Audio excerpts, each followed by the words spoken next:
I want to go live to the Prime Minister. Here he is speaking in the Labor caucus. It was quite so popular. Well, look, friends, it is good to be back. And it's good to be here the day before what will be a Labor budget in every sense tomorrow night.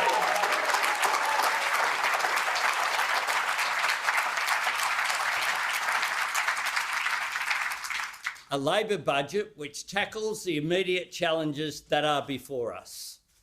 When talking with other international leaders in the UK at the sidelines of the coronation, there are none who didn't wish they were Australia. You have global inflation having a major impact on slowing economies right around the world. You have, in spite of what I did have time to watch on the way back, one of our opponents yesterday morning saying that we had the highest inflation of any country in the G7. Now, we're not in the G7. That's a separate point. But in fact, of course, the UK has a higher inflation rate, the United States has higher interest rates, and the world is struggling through two events. One, the ongoing impact of the Russian invasion of Ukraine, and secondly, the pandemic and what it did to supply chains and causing disruption around the world. What we're doing is tackling those immediate challenges, dealing with the pressures that are on working families. And tomorrow night, we will have $14.6 billion of cost of living relief targeted for those who need it most.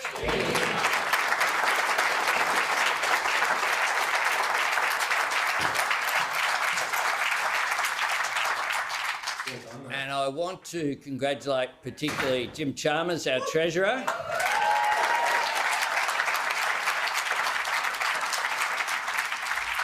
and Katie Gallagher, our Finance Minister.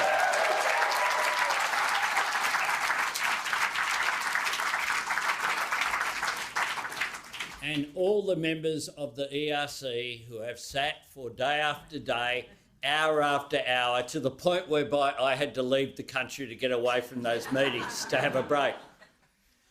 We have worked very hard over many months since the October budget.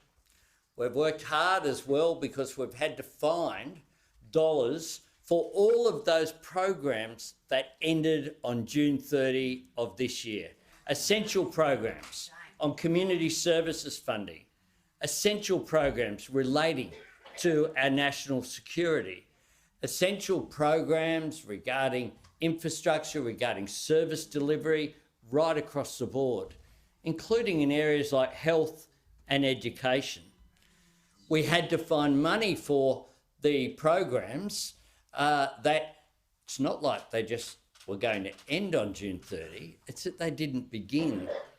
When we have an art gallery down the road here that has one piece of art, thanks to Gough Whitlam, worth $500 million, but has buckets in the corner collecting water from leaky roofs, then that is simply not good enough, and we had to find space to protect that as well as to protect a few other natural assets such as Kakadu and the areas around Sydney Harbour National Park, which have suffered from absolute neglect for a long period of time for the 9 years of the former government.